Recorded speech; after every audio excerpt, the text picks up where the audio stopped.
The phone vibrated against the polished mahogany desk for the fourth time in 10 minutes.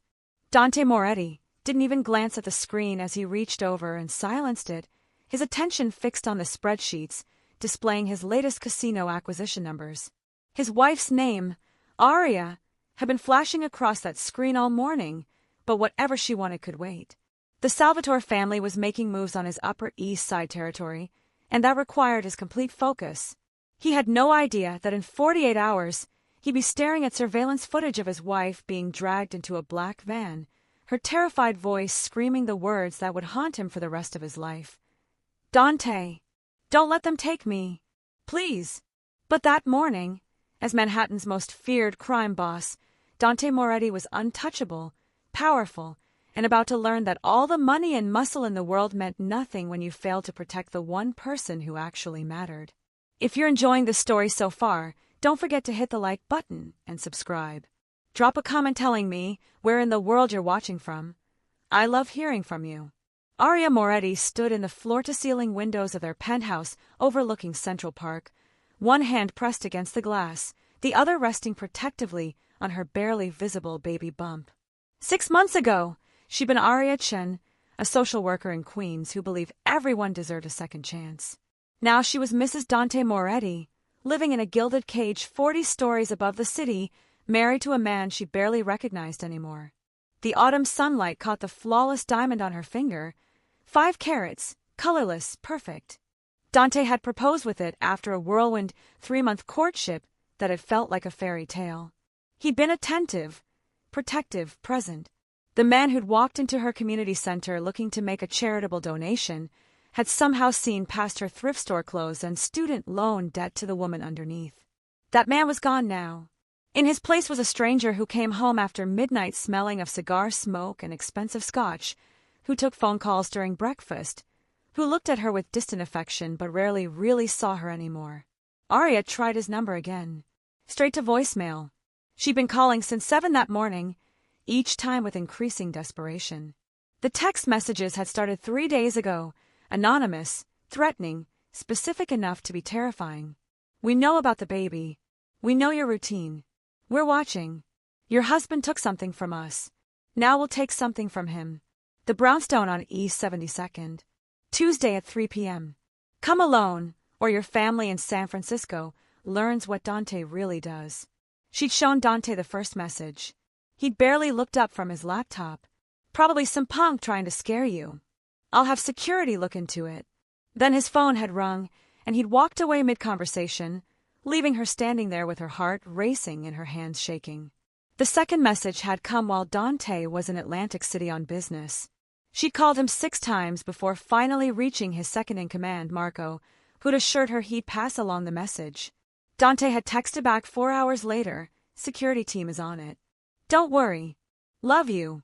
The third message had arrived last night while Dante sat 15 feet away from her, focused on some contract dispute with the Salvatore family. She tried to interrupt 3 times. Each time, he'd held up one finger, "Just 1 minute, Aria," before returning to his heated phone conversation about territories and percentages and respect. Now it was Tuesday morning. The message had said 3 p.m. In 6 hours, she was supposed to go to some brownstone in Manhattan, alone, to meet people who were threatening her unborn child. And her husband, the man whose entire empire was built on protecting what was his, couldn't be bothered to answer his phone. Aria's hand trembled as she dialed one more time. This time, she didn't leave a voicemail. Instead, she sent a text. "Dante, I'm scared. Please call me. It's about the threats. I need you." The response came 2 minutes later, in a meeting. "Call you in an hour." An hour. She looked at the antique clock on the mantel. 8:37 a.m. By the time he called her back, by the time she explained everything, by the time he took her seriously enough to actually do something about it, it might be too late. Aria walked to their bedroom and pulled out the small leather journal she'd been keeping since the wedding. Inside were notes, observations, the slow documentation of her husband's transformation from the attentive man who'd courted her to the distant stranger who now shared her bed. August 15th, Dante missed our 3-month anniversary dinner. Said the casino opening couldn't wait. Didn't come home until 4 a.m. September 3rd, tried to tell him about the baby today. He was on the phone for 2 hours straight. Finally just sent him a text. He responded with a thumbs-up emoji. September 28th. Asked him to come to my doctor's appointment. He said he'd try. He didn't show. Saw our baby's heartbeat alone. October 12th. The threat started today. She closed the journal and looked around the master bedroom that felt more like a luxury hotel than a home. Everything was perfect, expensive, cold. The silk sheets Dante had imported from Italy. The custom closet filled with designer clothes she never wore. The original Monet hanging above the fireplace that cost more than her parents' house. None of it mattered. None of it kept her safe. None of it made her husband actually see her. Arya made a decision. She walked to the security panel by the door and disabled the alarm, something Dante had shown her how to do in case of emergency. Then she grabbed her purse, her phone, and the can of pepper spray her sister had given her as a wedding gift, half joking about marrying into a crime family. She wasn't going to the brownstone on East 72nd. She was going to Dante's office in Midtown. She was going to walk past his secretary, past his security, past every single person who stood between her and her husband, and she was going to make him listen. Because the baby growing inside her deserved a father who would protect them. And the woman she used to be, the one who believed in second chances and redemption, she deserved better than being ignored. The elevator ride down 40 floors felt like descending into another world. In the lobby, their building's concierge smiled at her. "Good morning, Mrs. Moretti. Shall I call for your car?" "No, thank you, James. I'll take a taxi." His eyebrows rose slightly. Mrs. Moretti never took taxis, but he simply nodded. "Have a lovely day, ma'am." The October air hit her face like a slap as she stepped onto Fifth Avenue. Manhattan moved around her with its usual chaos. Tourists snapping photos, business people rushing to meetings, street vendors calling out their wares. Normal people living normal lives, completely unaware that the elegant woman in the cream cashmere coat was married to the man who controlled half the illegal gambling in the city. Arya raised her hand to hail a cab, and that's when she noticed the black sedan parked across the street. Tinted windows, engine running. The same black sedan that had been parked outside their building yesterday. And the day before that. Her blood ran cold. She turned quickly and walked back toward the building entrance, her heels clicking rapidly on the concrete. Behind her, she heard a car door open. "Don't run," she told herself. "Don't let them know you're scared." But her hands were shaking so badly she could barely grip her phone as she dialed Dante's number again. "Pick up. Please, God, pick up. You've reached Dante Moretti. Leave a message." "Dante," she whispered, walking faster now, her voice breaking. "There's a car following me. Black sedan, no plates visible. I'm coming to your office. Please, I need you to." A hand grabbed her elbow. Arya spun around, pepper spray already in her hand, but it was just James, the concierge, looking concerned. "Mrs. Moretti, are you all right? You look pale." She was breathing too fast, her vision starting to narrow. The black sedan was still there, still running. Were those men inside? Were they waiting for her to be alone? "I need." She couldn't finish the sentence. The world tilted sideways, and James caught her arm. "Let's get you back upstairs, ma'am. I'll call Mr. Moretti immediately." "No," Arya managed. "Take me to his office. Please. I need to see him in person." 20 minutes later, Arya sat in the back of a black town car. Not the sedan that had been following her, but one of Dante's fleet vehicles that James had insisted on calling, watching Midtown Manhattan pass by in a blur of steel and glass. Her phone buzzed with a text from an unknown number. "Running won't help. We'll find you anywhere. 3 p.m. Don't be late." Her hands shook as she typed a response to Dante. "Please. I'm coming to you. Don't send me away. I'm scared." This time, there was no response at all. Dante Moretti's office occupied the entire 45th floor of a midtown skyscraper, with views that stretched from the Hudson River to the East River. But Dante wasn't looking at the view. He was looking at the 3 men seated across from him, the Salvatore brothers, and calculating exactly how much blood would be spilled if this negotiation went wrong. "Your casino is on our territory," Vincent Salvatore said, his Boston accent thick with barely contained rage. "You don't expand into Hell's Kitchen without our permission." "Hell's Kitchen hasn't been yours in 5 years," Dante replied calmly, his fingers steepled beneath his chin. Not since your father got sloppy and lost it to the Russians. I bought it from them. Legally. Legally. Vincent spat the word like a curse. You think contracts mean anything in our world? Dante's phone buzzed on the desk. Aria's name flashed across the screen for what felt like the 100th time that morning. He declined the call without looking away from Vincent. Contracts mean everything, Dante said. That's what separates us from animals. We have rules. Structure. Your father understood that. Maybe if you'd spent less time partying in Miami and more time learning the business, you'd understand it too. The youngest Salvatore brother, Tony, lunged forward in his seat. You smug son of a... Tony! Vincent's hand shot out, stopping his brother. We're here to negotiate, not to start a war. He turned back to Dante, his eyes cold. Give us 20% of the casino's profits for the next 5 years, and we'll call it even. Dante almost laughed. 20%? For territory you don't own. For permission I don't need. He leaned back in his chair. I'll offer you 5% for 2 years. Take it or leave it. Vincent's jaw tightened. You're making a mistake, Moretti. You think you're untouchable because you've been on top for a few years. But empires fall. Thrones get taken. And when that happens, when you finally have something you actually care about losing, that's when you'll understand why respect matters. Something in Vincent's tone made Dante's instincts flare. Are you threatening me? I'm educating you. Vincent stood, his brothers following suit. Think about my offer. But don't think too long. The world changes fast when you're not paying attention. As the Salvatore brothers walked toward the door, Dante's secretary, Maria, appeared in the doorway, looking flustered. Mr. Moretti, I'm sorry to interrupt, but your wife is here. She's very upset and insists.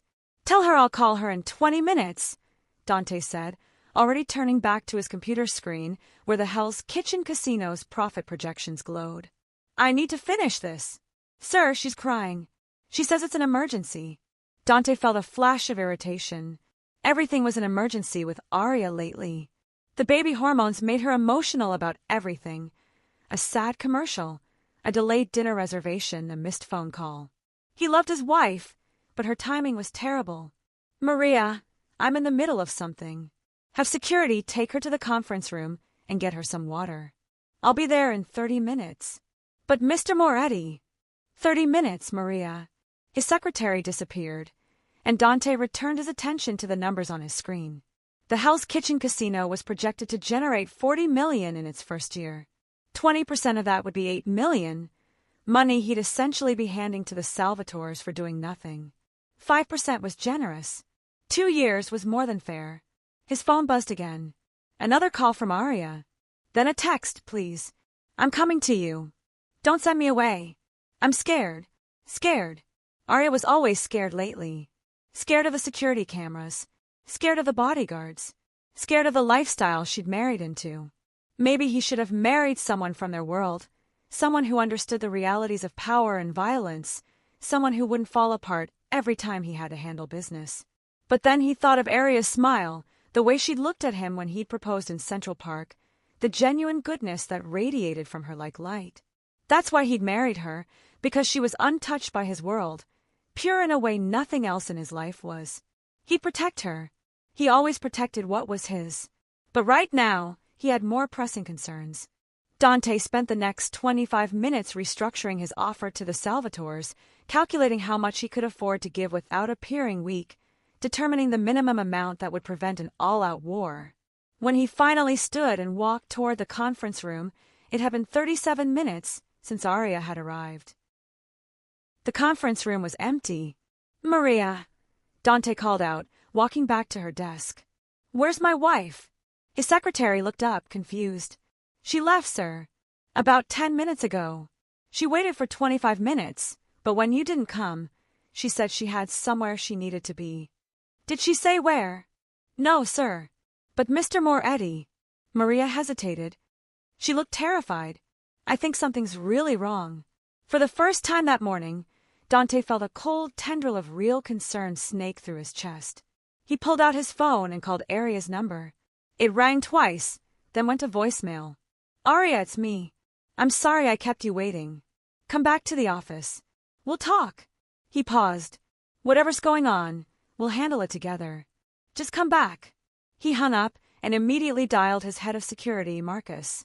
My wife just left the building. Where is she? She got into a taxi heading south on 6th Avenue about 8 minutes ago, boss. You want me to follow her? Yes. Now. And send me her location from her phone. On it. Dante paced his office, waiting for the location ping. When it came through, he stared at the address in confusion. East 72nd Street. A residential block on the Upper East Side. What was Aria doing there? He called her again. Voicemail. Again. Voicemail. The cold tendril of concern became a knot of dread. He pulled up the surveillance footage from the building lobby and watched Aria enter 37 minutes ago. Even on the grainy security camera, he could see she was shaking. Her face was pale, her eyes wide with fear. This wasn't pregnancy hormones. This was genuine terror. And he'd made her wait. Dante's phone rang. Marcus. Boss, we have a problem. What kind of problem? Your wife got out of the taxi on East 72nd. There was a black sedan waiting. 4 men got out.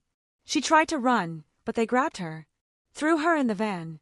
The whole thing took less than 30 seconds. The floor dropped out from under Dante's world. What? She's gone, boss. They took her. What do you mean they took her? Dante's voice was deadly quiet. She has a security detail. Where the hell were they? She disabled the building security this morning and took a taxi instead of her usual car. By the time we realized she'd left, it was too late. The kidnapping happened 4 minutes ago. We're tracking the van now, but boss. Marcus hesitated. It's the Salvatores. I'm almost certain. Dante's vision went red. The Salvatores. Vincent's parting words echoed in his mind. When you finally have something you actually care about losing, that's when you'll understand why respect matters. They'd taken his wife. His pregnant wife. The woman who'd been calling him all morning, begging him for help, telling him she was scared, and he'd been too fucking busy to listen. Find her, Dante said, his voice like ice. Burn down every Salvatore property in this city if you have to. Call in every favor, activate every contact. I want my wife back in 2 hours, or Vincent Salvatore dies screaming. Boss, there's something else. Marcus's voice was grim. We pulled the security footage from outside your building. Your wife was being followed for at least 3 days. Same black sedan. Same men. They've been planning this. 3 days. Aria had been in danger for 3 days, and Dante had been too absorbed in casino profits and territorial disputes to notice. His hand clenched around his phone, so hard the screen cracked. Send me everything. Every piece of footage, every license plate, every face. And Marcus! Dante's voice dropped to a lethal whisper. If anything happens to her or my child, there won't be enough pieces of the Salvatore brothers left to bury. As Dante grabbed his coat and headed for the elevator, his phone buzzed with a video message from an unknown number. His hands shook as he opened it. The video was only 10 seconds long. Aria, sitting in what looked like a basement, her wrists zip-tied behind her back, her face streaked with tears. She was looking directly at the camera, her voice breaking as she spoke. Dante, please. They said if you don't give them what they want, they'll... Her voice cut off as someone off camera yanked her hair back. Don't let them take me. Please. I'm sorry I wasn't strong enough. I'm sorry. The video ended abruptly. Dante stood frozen in the elevator, watching those 10 seconds over and over. Aria's terrified eyes. Her trembling voice. The way she'd apologized, as if any of this was her fault, as if she hadn't spent the entire morning begging him for help while he ignored her. Don't let them take me. But he already had. The emergency meeting in Dante's penthouse conference room was already in full swing when he arrived, his knuckles still bleeding from where he'd punched through the marble wall of his office elevator. 12 of his most trusted men surrounded the table, soldiers, enforcers, his inner circle, all of them staring at the freeze-frame image from the kidnapping video projected on the screen. Aria's terrified face filled the wall, her mouth open mid-plea, her eyes wide with fear. Talk! Dante commanded, his voice barely controlled. Marcus stepped forward, tablet in hand. The van was found abandoned in Queens 30 minutes ago. Burned out. No usable evidence. They switched vehicles, probably multiple times. We're checking traffic cameras, but what? But the Salvatores know our surveillance capabilities. They planned for it. We're looking at a ghost trail. Dante's jaw clenched. Then we don't chase the trail. We go straight to the source. He turned to his second-in-command, a scarred veteran named Angelo. Send a message to Vincent Salvatore. Tell him he has 2 hours to return my wife unharmed, or I'm coming for his entire family. His mother. His sisters. Everyone. Boss, Angelo said carefully, if we go after his family, this becomes a full-scale war. Blood in the streets. Civilian casualties. The commission will get involved. I don't give a fuck about the commission. Dante slammed his fist on the table. They took my wife. My pregnant wife. There are rules. Family is off limits. Rules they're clearly willing to break, Angelo replied. Which means they're either desperate or they think they can get away with it. Either way, we need to be smart about this. Dante forced himself to breathe, to think. Angelo was right. Charging in blindly would get Arya killed.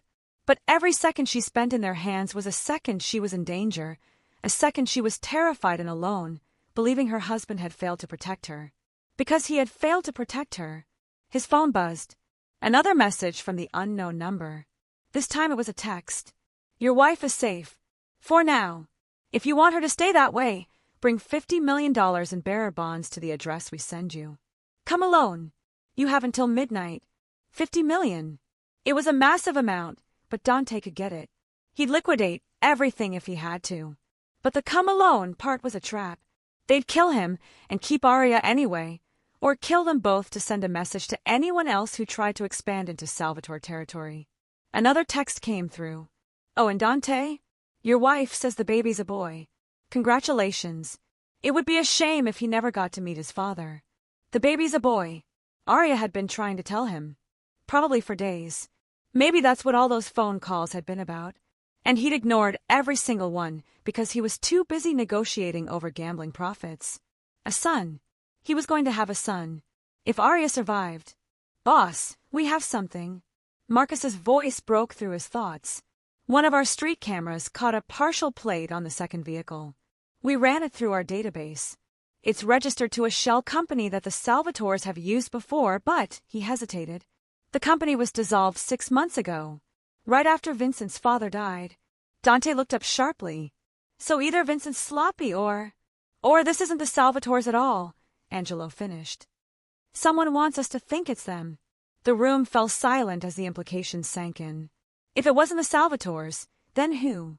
And why frame them? Dante's mind raced through possibilities. The Russians he'd bought Hell's Kitchen from? The Irish mob he'd pushed out of the Bronx? The Chinese triads whose heroin operation he'd dismantled last year? He'd made countless enemies on his rise to power. Any one of them could want revenge. But the timing was too perfect. The Salvatores had been in his office threatening him just hours before Arya was taken. Either it was the most convenient coincidence in history, or someone had been watching him closely enough to know exactly when to strike. Pull up every security feed from my building for the past week, Dante ordered. I want to know everyone who came within 100 feet of Arya. Cross-reference with known associates of every family we've had conflict with in the past year. As his men scrambled to execute the order, Dante walked to the window overlooking Central Park. Somewhere out there, Arya was being held captive, believing her husband didn't care enough to save her. The woman who'd called him 20 times that morning, who'd come to his office begging for help, who'd waited in that conference room for almost half an hour before finally giving up and walking into a trap. He'd sent her away. He told his secretary he needed 30 minutes to finish some goddamn spreadsheet while his pregnant wife sat in the next room, terrified and alone. His phone rang. Angelo handed it to him. It's Vincent Salvatore. Dante answered, his voice ice cold. If you hurt her. Hurt who? Vincent sounded genuinely confused. Moretti, what the hell are you talking about? Don't play games with me. Give me back my wife, or I swear to God. Your wife. Vincent's confusion shifted to alarm. Dante, I don't have your wife. Why would I take your wife? That's against every rule we have. You told me this morning that I'd understand respect when I finally had something to lose. 3 hours later, my wife is kidnapped. You think I'm stupid. I think you're panicking and not thinking clearly. Vincent's voice turned serious. Moretti, I swear on my father's grave, I didn't touch your wife. Taking a man's family, that's a line even we don't cross. You want to fight over territory? Fine. But this isn't me. Something in Vincent's voice rang true. Dante had known the man for years, had negotiated with his father, had learned to read the subtle tells that indicated lying. Vincent sounded genuinely shocked. Then who? Dante demanded. I don't know, but whoever did this wants us at each other's throats. Think about it. You and I go to war over this, we both lose.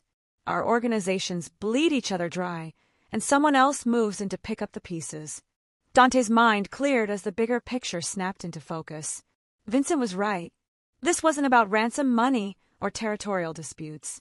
This was about destroying the two most powerful families in New York by turning them against each other. I need your help, Dante said, the words tasting like ash in his mouth. I need your surveillance, your street contacts, every resource you have. Done, Vincent replied immediately. Your wife is innocent in all this. We'll find her. As Dante ended the call, Marcus approached with a laptop. Boss, you need to see this. The screen showed security footage from outside Dante's building, timestamped 3 days ago. A black sedan parking across the street. A man getting out, making a phone call while watching the building entrance. The camera angle wasn't perfect, but it caught enough of his profile for facial recognition. His name is Dmitry Volkov, Marcus said. Former Russian intelligence. He works exclusively for one person. Dante's blood ran cold. Kozlov. Alexei Kozlov. The Russian oligarch whose money laundering operation Dante had exposed to the FBI 2 years ago, resulting in Kozlov's entire American assets being seized, and the man himself fleeing to Moscow to avoid arrest. Kozlov had sworn revenge, but Dante had assumed the threat was empty posturing from a man who'd lost his power base. Apparently not. Kozlov doesn't care about money, Angelo said quietly. He cares about suffering, about making you feel the same loss he felt, which meant the $50 million ransom was a distraction. They didn't want money. They wanted Dante to know what it felt like to lose everything that mattered. And they wanted him to feel responsible for it. Another video message arrived on Dante's phone. This time, when he opened it, his hands were steady. He needed to see this.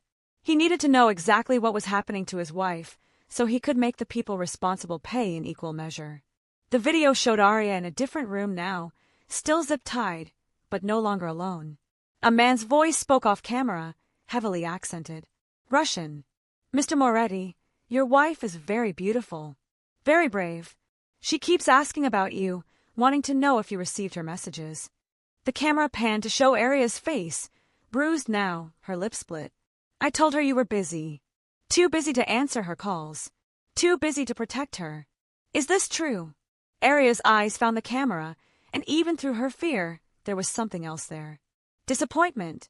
Resignation. As if she'd finally accepted that her husband had chosen his empire over her. She doesn't believe you're coming, the voice continued. She thinks you don't love her enough to save her. Perhaps she's right. Perhaps you should let her go, find a new wife. One less fragile. The video ended. Dante stood motionless, his entire world reduced to those final seconds of footage. The look in Arya's eyes. Not just fear, but the death of hope. She thought he'd abandoned her. After 9 hours of being held captive, of waiting for rescue that hadn't come, she'd given up on him. And why wouldn't she? He'd ignored her calls all morning. He'd made her wait in that conference room. He'd failed to notice she was being stalked for 3 days. What reason did she have to believe he'd save her now? I'm going to kill them, Dante said quietly. Every single person involved in this. I'm going to make it last days. Weeks. I'm going to make them beg for death. First we have to find her, Marcus reminded him. Kozlov's smart. He won't keep her in any of his known properties. Could be anywhere in the tri-state area. Dante looked at the frozen image of Arya's battered face on the screen. His wife, the woman who believed in him when he was nothing, who'd seen good in him despite everything he'd done. The woman carrying his son.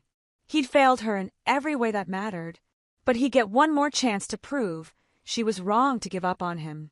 One more chance to show her that when it came to the people he loved, Dante Moretti would burn the entire world to ash. Get me everything we have on Kozlov's known associates in New York, Dante ordered. Safe houses, business fronts, everyone who might owe him a favor. He checked his watch, 14 hours until midnight. That's 14 hours to find Arya and end this. And if we don't find her by midnight? Angelo asked. Dante's eyes were cold as winter. Then we make them wish they'd killed me instead. The brownstone on East 72nd Street looked abandoned from the outside, windows boarded, paint peeling, a foreclosure notice faded on the door. But in the basement, under layers of soundproofing and reinforced steel, Arya Moretti sat in a metal chair bolted to the concrete floor, trying not to think about how long she'd been there. 8 hours, maybe 9. The windowless room made time impossible to track. Her wrists were raw from the zip ties, her shoulders screaming from being pulled behind her back for so long. The split lip throbbed with every heartbeat, a reminder of when she tried to fight back during the kidnapping. She'd stopped crying an hour ago. Tears required hope, and Arya had finally run out. The door opened. The Russian, Dmitri, she'd heard the others call him, entered with a bottle of water and a protein bar. He cut the zip ties on her wrists and stepped back, hand resting on the gun at his hip. "Eat," he said. "Mr. Kozlov wants you healthy." Arya's hands shook as she opened the water bottle. Every instinct screamed not to accept anything from her captors, but the baby needed hydration. The baby came first, even if its father apparently didn't care enough to answer his phone. "How long are you going to keep me here?" she asked, her voice hoarse from screaming earlier. "Until your husband learns his lesson." Dmitri leaned against the wall, watching her with clinical detachment. "Mr. Kozlov is very patient. He waited 2 years for the right moment to strike. He can wait a few more days." Days. Arya's hand instinctively moved to her stomach, to the barely visible bump that held her son. "I'm pregnant. Please. Whatever my husband did to your boss, I had nothing to do with it. Let me go." "The baby makes it better," Dmitri said casually. "More painful for your husband. Mr. Kozlov lost his son when your husband destroyed his business. Federal agents seized everything, including the medical treatments his boy needed. Experimental cancer therapy, very expensive. The boy died 6 months later. Arya's blood ran cold. Dante told me he exposed money laundering. He never said anything about a sick child. Perhaps your husband doesn't tell you everything." Dmitri smiled without warmth. "Perhaps he is not the hero you think he is." The protein bar turned to ash in Arya's mouth. Was it true? Had Dante's crusade against Kozlov's operation indirectly killed a child? She thought of all the conversations they'd had about his business, how he'd always been vague about the details, changing the subject when she pressed too hard. "I protect you by keeping you separate from my work," he'd said once. "You don't need that darkness in your life." But maybe the real reason was that she wouldn't have married him if she'd known the truth. If she'd understood that his empire was built on the ruins of other people's lives, including innocent children. "My husband will come for me," Arya said, trying to sound more confident than she felt. "He'll pay whatever you want. We don't want money." Dmitri checked his watch. "We want him to suffer, to know what it feels like to lose everything, to be powerless to stop it." He looked at her with something almost like pity. "And from what I've seen today, we're succeeding. He hasn't even tried to find you yet." The words hit like a physical blow. 9 hours. Dante had known she was missing for 9 hours, and there'd been no rescue attempt. No demands for proof of life. No frantic negotiations. Just silence. Maybe Dmitri was right. Maybe Dante didn't care enough to save her. Maybe she'd been fooling herself all along, believing the fairy tale of the powerful man who'd fallen in love with the humble social worker. Maybe she'd just been a trophy to him, a pretty distraction from the violence and darkness of his real life. The door burst open, and another man entered, older, gray-haired, with the bearing of someone accustomed to giving orders. Alexei Kozlov himself, Arya realized. The man whose son had died because of her husband. "Mrs. Moretti." Kozlov's English was excellent, barely accented. "I apologize for the crude accommodations. This is not how I prefer to treat a lady, especially one in your condition." Arya said nothing. She wouldn't give him the satisfaction of begging. "Your husband cost me everything," Kozlov continued, circling her chair slowly. "My business, my reputation, my freedom. But worst of all, he cost me my son. 12 years old, brilliant kind. He needed medical treatment that cost $2 million every 3 months. When the FBI seized my assets, the treatment stopped. Nikolai died in agony, asking me why I couldn't save him. Despite herself, Arya felt a twist of sympathy. A parent's grief was universal, even when that parent was a monster. I'm sorry for your loss. Are you? Kozlov stopped in front of her. Because your husband wasn't. When I sent him a message about my son's death, do you know what he said? He said that actions have consequences. That I should have thought about my family before I chose a life of crime. Kozlov's eyes hardened. So now I'm teaching him the same lesson. Actions have consequences, Mr. Moretti. And you are his consequence. Arya's mouth went dry. You're going to kill me. Eventually.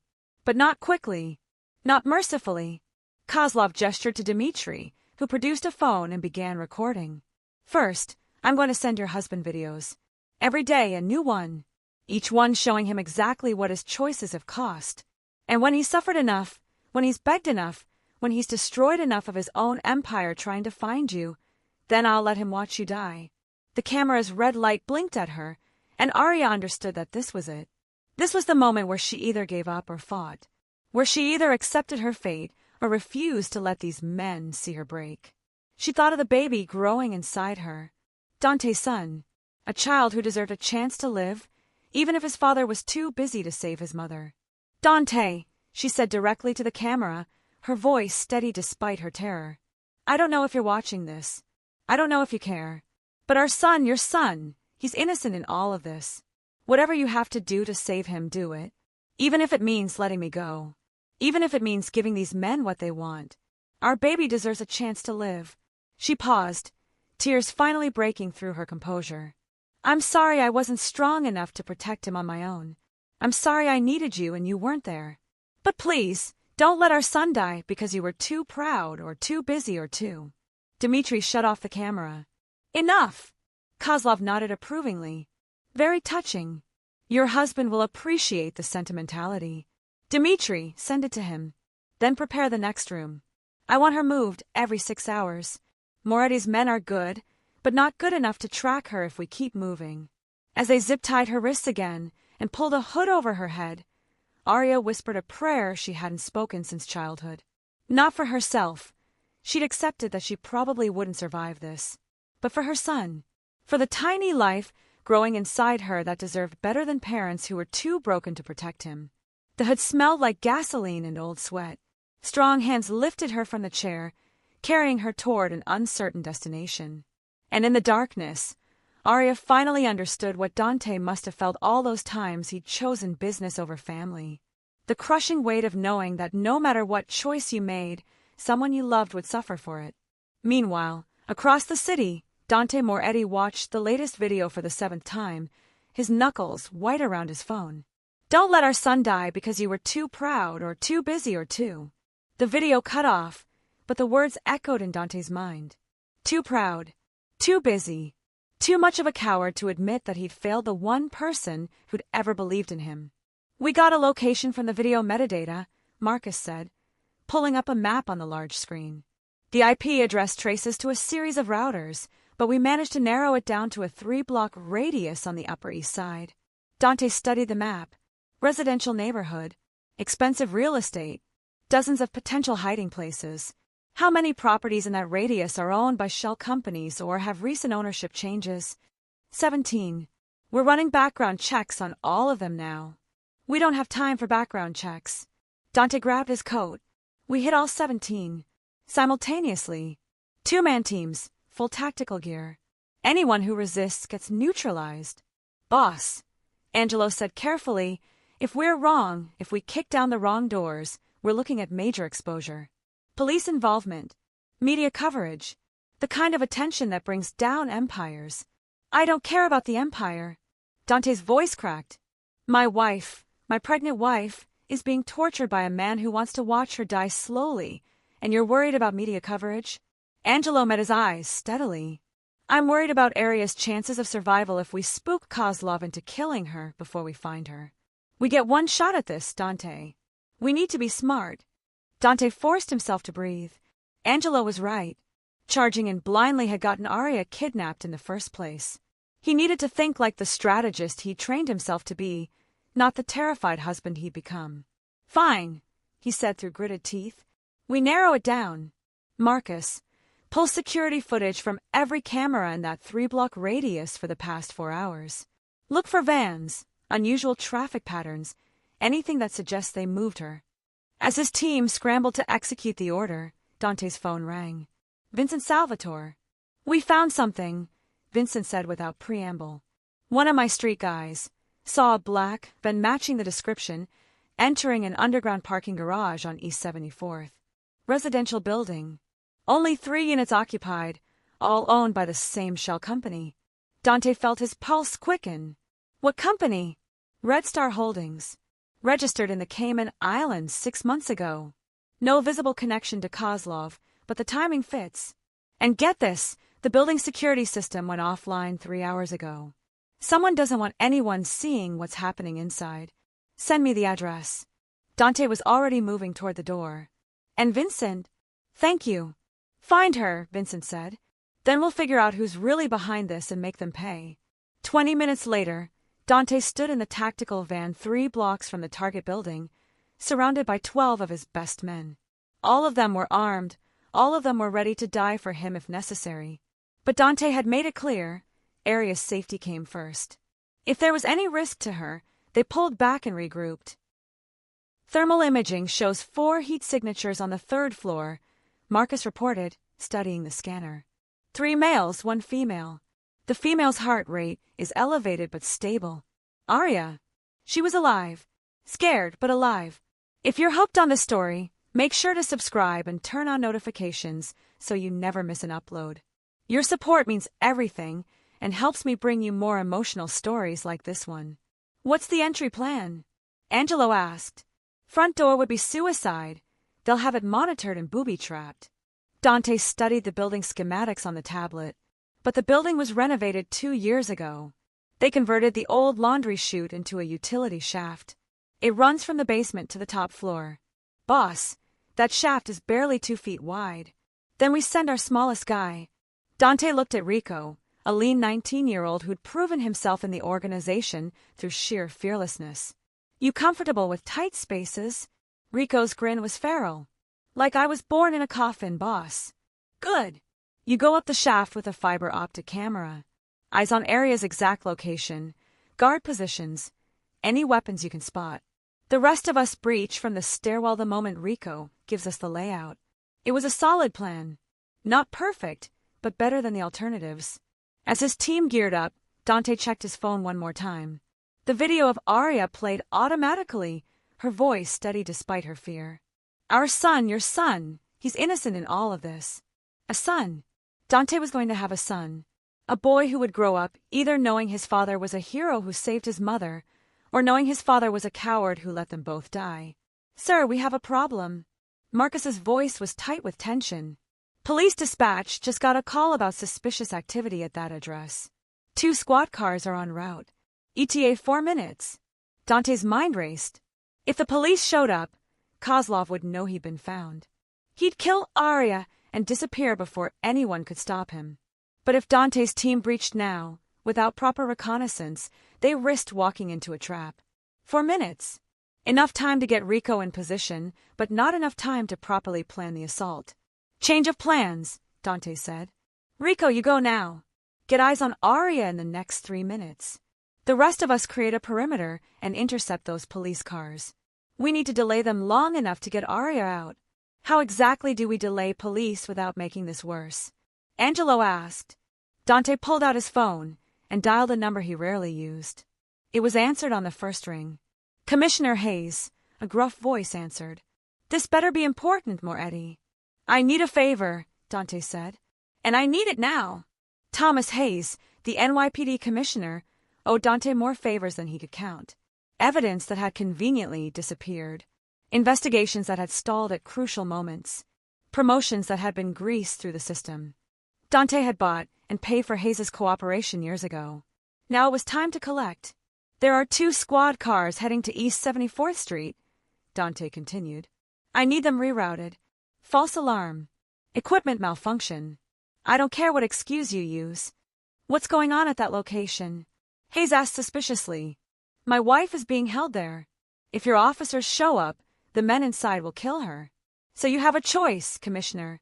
You can help me save an innocent woman's life, or you can explain to the media why the NYPD got a pregnant woman killed. There was a long pause. You have 10 minutes, Moretti. After that, I can't hold them back without raising questions I can't answer. 10 minutes is all I need.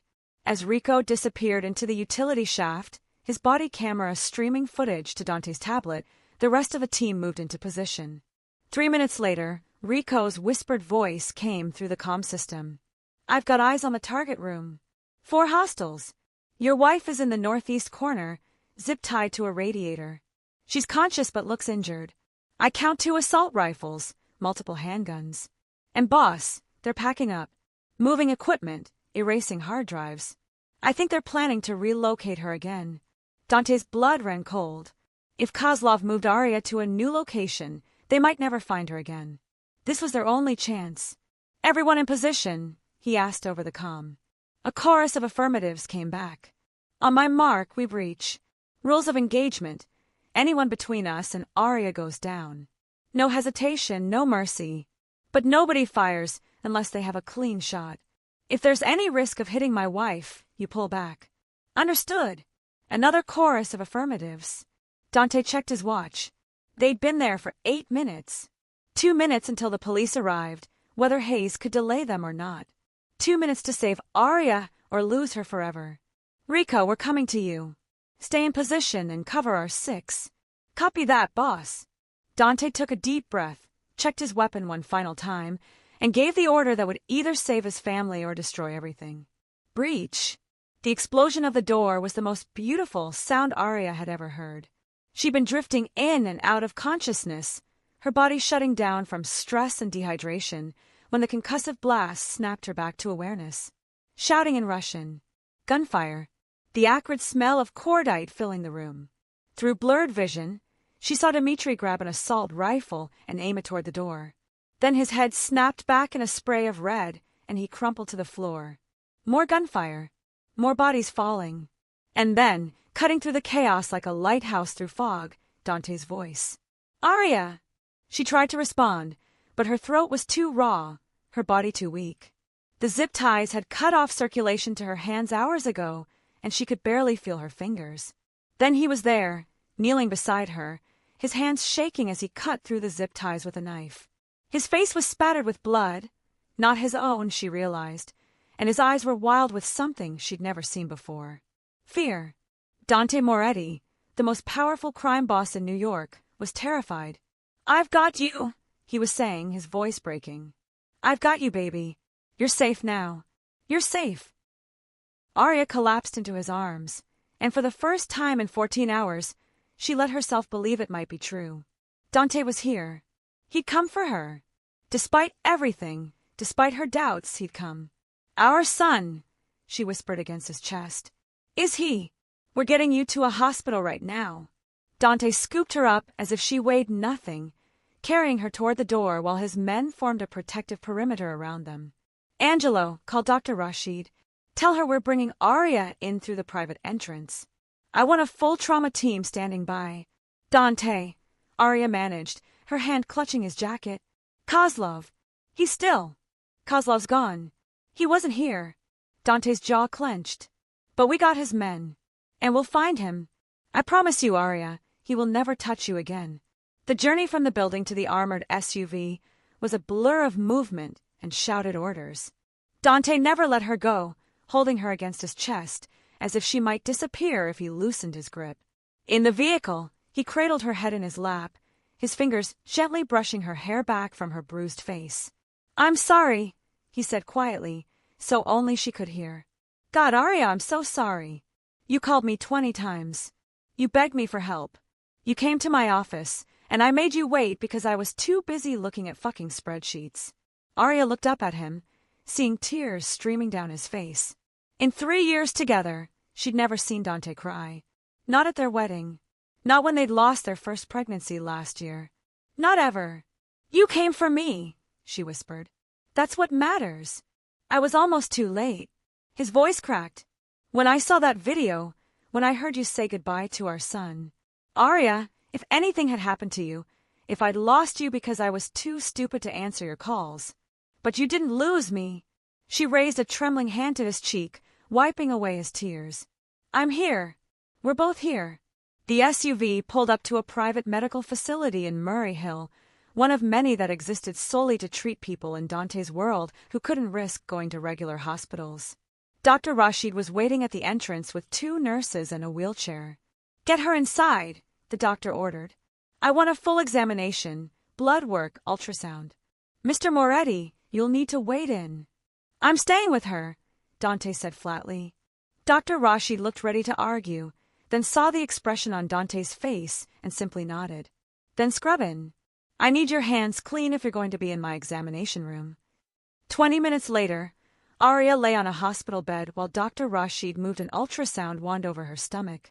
Dante stood beside her, gripping her hand so tightly it almost hurt, his eyes locked on the monitor. There, Dr. Rashid said, adjusting the image. There's the heartbeat. The rhythmic whooshing filled the room, and Arya felt Dante's entire body sag with relief. Their son was alive. Despite everything, the kidnapping, the stress, the trauma, their baby had survived. Strong heartbeat, Dr. Rashid continued, making measurements on the screen. No signs of distress. You're extremely lucky, Mrs. Moretti. Given what you've been through, this could have ended very differently. How's Arya? Dante asked. Injuries. Dehydration, minor contusions, some rope burns on her wrists. Nothing that won't heal. But I want to keep her here for observation. At least 24 hours. The emotional trauma alone. Whatever she needs, Dante interrupted. Money is no object. The best care available. Dr. Rashid gave him a look that suggested money was the least of Arya's needs, but she simply nodded. I'll set up a private room. Mr. Moretti, a word in the hallway. Dante squeezed Arya's hand. I'll be right back. Don't leave this bed. As if she had the strength to go anywhere. Arya closed her eyes, listening to the steady beep of the fetal monitor, the proof that her son was safe. She'd done it. She'd survived long enough for Dante to find her. But as relief washed over her, so did something else. Anger. Hurt. The memory of sitting in that conference room at Dante's office, waiting while he dealt with business that was apparently more important than her desperate pleas for help. In the hallway, Dr. Rashid pulled Dante aside, her expression grave. Your wife is physically stable, she said quietly. But Mr. Moretti, the psychological trauma from this experience, it's going to take more than a few days to recover from. She's going to need therapy, support, and most importantly, she's going to need to feel safe. Can you provide that? I can protect her, Dante said immediately. Triple the security detail, move to a safe house, whatever it takes. That's not what I mean. Dr. Rashid cut him off. I mean emotional safety. The kind that comes from having a partner who's present, who answers when she calls, who prioritizes her well-being over business interests. Dante's jaw tightened. You don't understand the pressures. I understand perfectly. The doctor's voice was steel. I've been treating people in your world for 20 years. I've seen wives become casualties of their husbands' ambitions more times than I can count. Your wife survived a kidnapping today, but if you don't change how you treat her, you'll lose her anyway. Maybe not to bullets, but to divorce. Or worse, to the slow death of a loveless marriage where she's just another possession to guard. The words hit Dante like a punch to the gut. Was that what Arya had become to him? A possession? Something to protect and display, but not actually cherish? He thought of all the phone calls he'd ignored, the anniversary dinner he'd missed, the doctor's appointment where she'd seen their son's heartbeat alone, the morning she tried to tell him about the baby, and he'd been too busy to listen. How do I fix this? He asked quietly. That's between you and your wife, Dr. Rashid replied. But my advice, start by actually being there. Not just physically present, but emotionally available. And Mr. Moretti, if you can't do that, if you can't put her first even after what happened today, then the kindest thing you could do is let her go. When Dante returned to Arya's room, she was sitting up in bed, her hand resting on her stomach. She looked so fragile in the hospital gown, bruises darkening on her pale skin, her blonde hair tangled and matted. But her eyes, when they met his, were clear and sharp. "We need to talk," she said. Dante pulled a chair to her bedside, preparing himself for whatever anger or recrimination was coming. He deserved all of it. "I thought you weren't coming," Arya said quietly. "For the first 6 hours, I kept telling myself you'd find me any minute. But when hour 7 came, then 8, then 9, I started to accept that maybe you didn't care enough to look." "Arya, let me finish." Her voice was gentle but firm. "I know you're busy. I know your business is dangerous and demanding. But Dante, I'm your wife. I'm carrying your child. And today, when I needed you most, you chose a meeting over me. You chose a negotiation with the Salvatores over answering my calls." "I know," Dante said, his voice rough, "and I will regret that choice for the rest of my life." "Will you?" Arya's eyes searched his face. "Or will you do it again the next time business seems more urgent than I am?" The question hung in the air between them. Dante wanted to promise that everything would change, that today had taught him what really mattered. But words were easy. Arya deserved more than empty promises. "I don't know," he admitted finally. "I've spent my entire adult life building my empire. It's who I am, how I define myself, and I'm terrified that if I step back, if I delegate too much, everything I've built will collapse." "Then let it collapse," Arya said simply. Dante stared at her. "What?" "If you have to choose between your empire and your family, let the empire collapse. Because Dante, our son is going to need a father who's actually there for him. Not someone who shows up once a week for family photos but is too busy to remember his name." She paused, tears sliding down her cheeks. "And I need a husband who loves me more than he loves power. If you can't be that person, if you can't change, then maybe Dr. Rashid is right. Maybe the kindest thing would be to let me go." The thought of losing Arya, of letting her walk away with his son, felt like a knife to the chest. But hadn't he already been losing her? Day by day, phone call by phone call, missed moment by missed moment. "I want to change," Dante said. "I want to be the man you need, but I don't know if I know how." "Then learn." Arya's hand found his. "Go to therapy. Delegate more. Set boundaries between work and family. I'm not asking you to give up everything you've built. I'm asking you to make room for us in your life. Real room. Not just the scraps of time left over after you've handled every business crisis." Dante looked down at their joined hands, his scarred and stained with violence, her small and delicate despite everything she'd endured. She was offering him a chance. One more chance to be the man she'd fallen in love with. "Okay," he said. "Okay. I'll do it. Whatever it takes." "Don't promise me," Arya said, echoing the words Elena had said to Marco in the inspiration video. "Show me." Arya was released from the medical facility after 36 hours of observation. Dante had stayed with her the entire time, sleeping in the chair beside her bed, holding her hand through nightmares, being present in a way he hadn't been in months. It was a start, but Arya knew from experience that starts didn't always lead to finishes. The safe house Dante had chosen was a sprawling estate in Westchester, 45 minutes from Manhattan, surrounded by 15 acres of wooded land and guarded by a dozen armed men. It was beautiful and isolated and felt exactly like the cage Arya had been trying to escape. "It's temporary," Dante said as they drove through the gates. "Just until we neutralize the Kozlov threat. Then we can go back to normal life." Normal life. Arya almost laughed. What was normal about being married to a crime boss? What was normal about living under armed guard, knowing your husband's enemies would happily kill you to hurt him? But she didn't say any of that. Instead, she looked out the window at the autumn leaves and tried to imagine raising their son in this world of violence and paranoia. The house itself was stunning, modern architecture blending seamlessly with the natural landscape, floor-to-ceiling windows offering views of the forest. But Arya noticed the bulletproof glass, the reinforced doors, the security cameras hidden in every corner.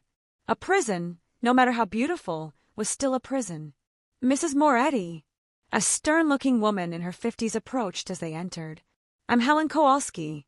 Mr. Moretti has hired me as your personal security detail and companion. I'll be staying in the guest suite next to yours." Arya glanced at Dante. "I need a babysitter now." "You need protection," Dante corrected. Helen was Secret Service for 20 years. If Kozlov's men somehow get past the perimeter, she'll keep you safe. I can keep myself safe. Aria's voice was sharper than she intended. I'm not helpless, Dante. I know you're not. But humor me. He took her hands, his expression pleading. Please, Aria. I can't lose you again. I can't go through another day like yesterday. And there it was, the raw fear in his eyes that made it impossible to say no. Dante had been traumatized by her kidnapping just as much as she had. Maybe more, because he'd spent those hours imagining the worst while being powerless to stop it. Okay, she relented. But Helen stays out of our bedroom. A ghost of a smile crossed Dante's face. Deal. The first week at the safe house passed in a strange kind of limbo. Dante worked from home, his office filled with laptops and encrypted phones, but he made a visible effort to be present. Breakfast together every morning. Lunch on the terrace when the weather was nice. Dinner at 7, no phones allowed at the table. But Aria could see the strain it caused him. The way his fingers twitched toward his phone when it buzzed. The tension in his shoulders when Angelo called with updates. The barely concealed frustration when she interrupted his work to ask about baby names or nursery colors. He was trying. She had to give him credit for that. But trying and succeeding were two different things. On the 8th day, Aria was reading in the library when raised voices from Dante's office pulled her attention. She couldn't make out the words, but the tone was clear in argument. A serious one. Helen appeared at her side like a ghost. Mrs. Moretti, perhaps we should take a walk in the gardens. I want to know what's happening, Aria said. Your husband is handling business. It's better if you don't. I'm not a child, Helen. Aria stood, her hand resting on her growing bump. And I'm tired of being protected from information that directly affects my life. She walked to Dante's office and knocked once before entering. Dante, Angelo, and Marcus all turned to look at her. The video conference screen behind them showed Vincent Salvatore's grim face. Aria, Dante said, his tone carefully neutral. This isn't a good time. When is a good time? She challenged. You've been locked in here for 3 hours. I want to know what's happening. Dante exchanged glances with Angelo, then sighed. We found Kozlov. Aria's heart skipped. Where? He has a compound in the Catskills. Fortified, heavily guarded. We've been running surveillance for the past 48 hours. And? Aria pressed. And we're planning an assault, Vincent said from the screen. Tomorrow night. Hit him fast and hard before he realizes we found him. Aria looked at Dante. You're going. It wasn't a question. She could see it in his eyes, the grim determination of a man preparing for war. I have to, Dante said. As long as Kozlov is alive, you're in danger. Our son is in danger. This ends tomorrow night. Or you die tomorrow night, Aria countered. Dante, you have a dozen men who could handle this. You don't have to be there personally. Yes, I do. Dante's voice was steel. Kozlov targeted you to hurt me. This is personal. I need to look him in the eye when I end him. Aria felt cold dread settle in her stomach. This was exactly what she'd feared, Dante's need for control and revenge overriding common sense and safety. And what happens to me and our son if you don't come back? She asked quietly. The question hung in the air. On the screen, Vincent shifted uncomfortably. Angelo found something fascinating to look at on his tablet. Only Marcus met her eyes, and his expression was sympathetic. I'll come back, Dante said. I promise you, Aria. I will end this thread and come back to you. You promised you'd answer your phone when I called, Aria said. You promised you'd come to my doctor's appointment. You promised a lot of things, Dante. Why should I believe this promise is different? The words landed like slaps. Dante flinched, and Aria saw real pain in his eyes. But she couldn't back down. Not when her husband was planning to walk into a death trap because his pride demanded personal revenge. Mrs. Moretti, Vincent said carefully from the screen. I understand your concerns, but Kozlov has made it clear that he won't stop until either Dante is dead or you are. Tomorrow night, we have the element of surprise. We have superior numbers. If we wait, we lose both advantages. Then send someone else, Aria pleaded. Send Angelo. Send Marcus. Send an entire army. But don't send my husband. I'm going, Dante said firmly. This isn't up for negotiation. Everything in a marriage is up for negotiation. Aria's voice rose. Or is that just what you tell me when you want me to accept something I hate? The argument continued for another 10 minutes before Arya finally gave up and left the office. She found Helen in the kitchen, preparing tea as if the world wasn't falling apart upstairs. "He's going to get himself killed," Arya said, sinking into a chair. "And our son will grow up without a father." "Mr. Moretti is very capable," Helen offered. "I've seen a security team train. They're professionals." "They're criminals playing soldier," Arya countered. "This isn't some business dispute or territory negotiation. This is war, real war, against a man who's already proven he's willing to kill innocents." Helen set a cup of chamomile tea in front of her. "What do you want me to say, Mrs. Moretti? I want you to tell me I'm wrong, that Dante will be fine, that this will all work out." Arya wrapped her hands around the warm cup. "But you won't, will you? Because you know the truth. Men like Dante, men who can't let go of their pride long enough to delegate, they always end up dead or in prison." "Not always," Helen said quietly. "Sometimes they learn. Sometimes love changes them. And if it doesn't—" Arya felt tears burning her eyes. "If Dante goes tomorrow night and doesn't come back, what am I supposed to do? Raise our son alone. Teach him that his father died because revenge was more important than family." Helen didn't answer, because they both knew there was no good answer. That night, Arya lay in bed beside Dante, listening to him breathe in the darkness. He thought she was asleep, but she'd been awake for hours, her mind churning through scenarios and possibilities. If Dante died tomorrow, she'd be alone. Wealthy, yes. He'd made sure she had access to accounts and assets, but alone nonetheless. A widow at 28, raising a son who would never know his father. If Dante survived but Kozlov escaped, they'd spend the rest of their lives looking over their shoulders, moving from safe house to safe house, living in fear. If Dante survived and killed Kozlov, would anything really change? Or would there just be a new enemy, a new threat, a new reason for Dante to choose violence over family? "I know you're awake," Dante said quietly in the darkness. Arya didn't respond immediately. When she finally spoke, her voice was thick with unshed tears. "I'm scared. I know." Dante pulled her closer, his hand resting protectively on her bump. "But I promise you—" "Don't promise me anything else," Arya interrupted. "Just come back. Whether you get Kozlov or not, whether you win or lose, just come back alive. Because our son needs his father. And her voice broke, "I need my husband." Dante kissed the top of her head, and Arya felt wetness on her hair. He was crying again, this man who never cried, this powerful crime boss who could order deaths without blinking but couldn't handle the thought of losing his family. "I love you," he whispered. "More than my empire. More than my pride. More than anything." "Then prove it," Arya said. "Don't go tomorrow. Send Angelo. Stay here with me and our son. Choose us." But even as she said it, Arya knew it was useless. Dante was going to the Catskills tomorrow night. He was going to face Kozlov, and no amount of pleading would change his mind. Because despite everything, despite the therapy suggestions, the promises to change, the tearful reconciliation in the hospital, Dante Moretti was still a man who'd built an empire on fear and violence. And men like that didn't delegate revenge. They took it personally, even if it killed them. The dawn broke cold and gray over the Westchester estate.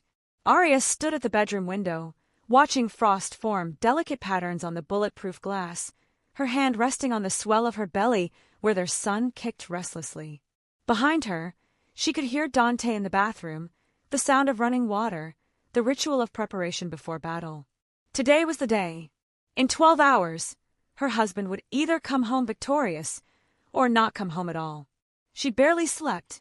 Every time she closed her eyes, she saw the video Kozlov had sent, Dimitri's cold execution, the casual violence, the promise of worse to come. Dante was walking into a fortress owned by a man who'd already proven he had nothing left to lose. The bathroom door opened. Dante emerged dressed in black tactical gear, a Kevlar vest strapped across his chest. He looked like a soldier preparing for war, which, Arya supposed, was exactly what he was. "You don't have to do this," she said quietly, not turning from the window. "You know that, right? You have a choice." Dante crossed the room and stood behind her, his hands resting gently on her shoulders. If I don't end this today, Kozlov will keep coming. He'll wait weeks, months, years if he has to. And eventually, he'll find an opening. A moment when you're vulnerable. When our son is vulnerable. And if you die today, Arya finally turned to face him. What then? At least if you're alive, even if Kozlov is still out there, our son has a father. But if you go to the Catskills and don't come back, he has nothing. I have nothing. Dante's jaw tightened. I'm not going to die. You can't promise that. Arya's voice broke. You can promise to try. You can promise to be careful. But you can't promise you'll survive an assault on a fortified compound defended by professional killers. Then what do you want me to do? Dante's frustration was evident. Sit here and wait for Kozlov to make his next move? Live our lives constantly looking over our shoulders? Is that the childhood you want for our son? I want our son to have a living father. Arya's voice rose. I want him to grow up knowing the man who created him, not just hearing stories about the crime boss who died seeking revenge before his child was even born. The argument was interrupted by a knock on the door. Angelo entered, his expression grim. Boss, we need to leave in 30 minutes to make the rendezvous point on time. The team's ready. Dante nodded. I'll be down in 20. After Angelo left, the silence in the room was suffocating. Arya and Dante stood facing each other, the distance between them feeling like miles rather than feet. I can't lose you, Arya whispered. Not after everything we've been through. Not when we're finally starting to fix things. You won't lose me. Dante pulled her into his arms, holding her tight. I promise you, Arya. I will come back to you and our son. This ends today, and then we can finally start our lives together. Really start them. No more threats. No more fear. Just us. Arya Moretti stood in the bedroom doorway, her pregnant belly prominent beneath her silk robe, watching her husband prepare for what might be his final mission. Dante Moretti, one of New York's most powerful mob bosses, was about to lead an assault on Alexei Kozlov's compound in the Catskills, a mission driven by revenge for the Russians' previous kidnapping of Arya and the death of Kozlov's son, Nikolai, 2 years prior. The tension between husband and wife was palpable. Arya had begged Dante not to go personally, to send someone else, to prioritize his family over his pride. But Dante, bound by the code of his world, insisted this was something he had to do himself. The conversation that morning revealed the deep fracture in their relationship, a crack that had formed when Dante had ignored Arya's desperate phone calls during her first kidnapping, choosing a business meeting over her safety. There's something I need to tell you, Arya said, her voice steady despite her fear. If you don't come back today, I'm leaving New York. I'm taking our son and moving back to San Francisco near my family. I'm not raising him in this world, Dante. Not surrounded by violence and bodyguards in constant danger. The ultimatum struck Dante like a physical blow. The idea of losing his son was unbearable, but Arya's logic was undeniable. If he died in pursuit of revenge, she would take their child somewhere safe, somewhere far from the violence that defined his world. And if he survived, then they would need to have a serious conversation about what kind of life they wanted for their family. Dante's response revealed the depth of his internal conflict. He had spent 15 years building his empire from nothing, a kid from Brooklyn who had fought for every territory, every business, every ounce of respect. How could he walk away from that? Yet Arya challenged him with a simple truth. What good was an empire if it cost him his family? I don't know how to be anything other than this, Dante admitted. This is who I am, who I've always been. Then maybe it's time to figure out who you want to become, Arya replied. Because the man I married wouldn't sacrifice his family for revenge. He wouldn't leave his pregnant wife to storm a fortress. He'd find another way. As Dante prepared to leave, Arya made one final plea. If it comes down to a choice between killing Kozlov and coming home alive, choose to come home. Don't die for revenge, Dante. Please. Our son needs his father more than he needs his father's enemies dead. Their goodbye was desperate and intense, filled with unspoken fears that this might be the last time they saw each other. Dante promised his love, declaring that Arya and their son were the best things that ever happened to him. Her response was simple and devastating. Then act like it. Come home. The Kozlov compound was exactly as described in the intelligence reports, a converted hunting lodge on 200 acres in the Catskills, surrounded by high fences, guard towers, and enough firepower to withstand a small army. Thermal imaging showed 33 hostiles inside. Dante had brought 18 men, supplemented by Vincent Salvatore's 12. The numbers weren't favorable, but they believed they had surprise on their side. They were wrong. At the rendezvous point 5 miles from the compound, Vincent Salvatore voiced his concerns. "This is insane. Even with our combined forces, we're outnumbered. This isn't some street fight. This is a coordinated assault on a fortified position. People are going to die today." Vincent's questions echoed Aria's warnings. Was Dante's pride worth the lives of his men? Was personal revenge worth the risk of leaving his pregnant wife widowed? But Dante had committed to this path, and second-guessing would only make things worse. Then came the devastating news. Motion sensors had picked up activity inside the compound. Kozlov knew they were coming. Someone had tipped him off, and the element of surprise was gone. Dante made the decision to attack immediately, in broad daylight, rather than wait and give Kozlov time to prepare or escape. Angelo protested, calling it suicide, but Dante knew if they retreated, Kozlov would disappear again. This was their only chance. Before the assault began, Dante called Aria. The conversation was brief and heartbreaking. He tried to say goodbye, but she wouldn't let him. "Don't say goodbye. You promised me you'd come home." He told her he loved her more than his empire, more than revenge, more than anything. Her response was simple. "Then prove it. Come home." The assault began with coordinated attacks on multiple entry points. Team 1 hit the front gate, creating a distraction. Dante led Team 3 through the west fence, heading directly for the main building where Kozlov was reportedly located. For a brief moment, the plan seemed to be working. Then everything went wrong. The doors of the main building burst open, and guards poured out with military precision. This wasn't a compound defense, it was an ambush. Kozlov had known exactly when they were coming and had positioned his forces perfectly. The assault turned into a killing field. Rico, the young 19-year-old member of Dante's crew, was shot in the shoulder. Another man, Paul, took 3 rounds to the chest and dropped dead. A third went down screaming with a shattered femur. Dante ordered a retreat, but they were pinned down, outgunned, and running out of options. Vincent Salvatore's team crashed into the fight from the flank, saving Dante's men from complete annihilation. In the chaos, Dante saw Alexei Kozlov himself standing in a second-floor window, watching the carnage with cold satisfaction. Their eyes met, and Kozlov raised a phone to his ear. Dante's own phone buzzed. A video message from an unknown number showed Aria's bedroom at the safe house. The window was open. The bed was unmade. Her phone sat on the bedside table, still playing its lullaby ringtone. But Aria was gone. The timestamp showed the video had been recorded 15 minutes earlier.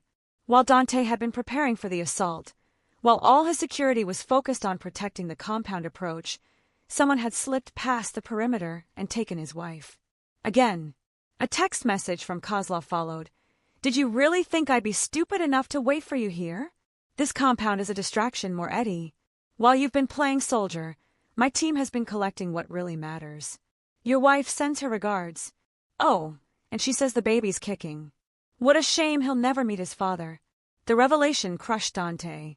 He'd sacrificed everything: his wife's trust, his men's lives, any chance of a normal future, for revenge against a man who had outplayed him at every turn.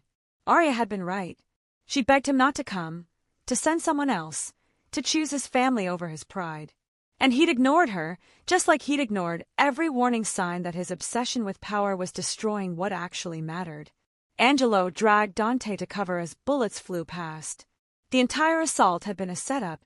Kozlov was probably hundreds of miles away, laughing at them. And while Dante had been too busy trying to prove he was the toughest man in New York, Kozlov had taken the only thing Dante truly cared about. Dante ordered a full retreat. The wounded were extracted, the dead were abandoned, and both teams melted back into the forest. Behind them, Kozlov's men didn't pursue. They'd already accomplished their goal. In the SUV, racing back to the city, Dante received a call from Helen, the head of security at the safe house. Her voice was thick with pain. They'd come through the woods, a 4-man professional team that hit during the shift change when the perimeter was weakest. 6 guards were dead before anyone knew there was an attack. By the time Helen reached Aria's room, she was already gone. Helen had been shot 3 times but would survive. The attackers had left a message carved into the wall of Dante's bedroom. Aria was payment for Nikolai Kozlov's life. Kozlov intended to return her in pieces. 1 piece for every month his son had suffered before dying. 6 months of torture before finally killing her. These weren't common criminals. They were ghosts. No DNA, no fingerprints, no trace evidence. Professional operators who knew exactly what they were doing. Kozlov had spent 2 years planning this revenge, studying Dante's operation, finding its weaknesses, preparing the perfect trap. And Dante had walked into everyone like an amateur. Angelo asked the critical question, "What's the play?" Kozlov would have anticipated that they'd figure out the compound was a trap. He'd have Aria somewhere they couldn't find her, somewhere they hadn't thought to look. Then Dante had an insight. Kozlov wasn't moving her this time. That had been the mistake during the first kidnapping. Too much movement created opportunities for rescue. This time, he'd keep her in one place, somewhere unexpected, somewhere with no connection to him. Dante called Vincent Salvatore with a theory. When Vincent's father died, what happened to his secret properties? The ones that weren't officially part of the business. Every paranoid mob boss kept safe houses nobody knew about. What better place for Kozlov to hide Aria than a forgotten safe house owned by a dead mob boss? Vincent agreed to pull property records for everything connected to his father's name, shell companies, and family connections. If Kozlov was using one of their old locations, they would find it. Another video arrived from Aria's phone. This one showed her in a new location, concrete walls, industrial lighting, the distant sound of dripping water. She was zip-tied to a chair, her face swollen, one eye blackened, her lips split and bleeding. Despite her injuries, her voice was steady and strong. She spoke directly to the camera, directly to Dante. "Dante, if you're watching this, I need you to hear me. Really hear me. Our son is still alive. I can feel him kicking. But these men, they're not going to let us survive. Not both of us." Her words cut through Dante like a knife. "So I need you to promise me something. When you find us, and I know you will, because you're too stubborn to quit, I need you to save our son. Not me. If it comes down to a choice, you cut me open and you save him. Do you understand? Our baby gets to live even if I don't." Dante whispered no to the empty car, but Aria continued. "I love you. Despite everything, despite the anger and disappointment and fear, I love you. You were the best mistake I ever made. And our son, he's going to be amazing. Just promise me you'll tell him about me. Tell him his mother loved him enough to die for him." The video ended abruptly. Aria had given up hope of her own survival. She was already planning for her death, already making peace with leaving their son motherless. And it was entirely Dante's fault. Angelo asked the question no one else dared. "And if we don't find her in time?" Dante's response was absolute. "Then I burn this entire city to the ground until I do." At 3 a.m, Dr. Rashid, the physician who had treated Aria after the first kidnapping, called Dante. He had a patient, a Russian with a gunshot wound who wouldn't give his name but was terrified, saying he wasn't supposed to hurt the woman, that Kozlov had promised it would be quick and clean, not torture. The man was dying. He had maybe an hour left. Dante raced to Dr. Rashid's clinic in Murray Hill. The Russian on the examination table was young, pale, and fading fast. Dante made him an offer. Tell him where Aria was, and he'd ensure a peaceful death with morphine. He'd also put the Russian's family under protection, so Kozlov couldn't retaliate against them. The dying man studied Dante's face, searching for lies. Whatever he saw must have satisfied him. "Red Hook," he whispered. "Old warehouse. Near the grain terminal. Basement level 3. She's in the surgical suite." The words surgical suite made Dante's blood run cold. The Russian explained Kozlov's horrific plan. He wanted the baby. Planned to raise it as his own, to replace the son Dante had killed. But Aria wouldn't cooperate, so they were going to cut the baby out of her. Tonight, Dante took down the names and locations of the Russians' family members. Dr. Rashid recorded everything. As the man's voice faded, the doctor administered a heavy dose of morphine. The Russian's eyes fluttered closed, his breathing becoming easier even as his life slipped away. "Thank you," Dante said quietly to the dying man. You saved them both.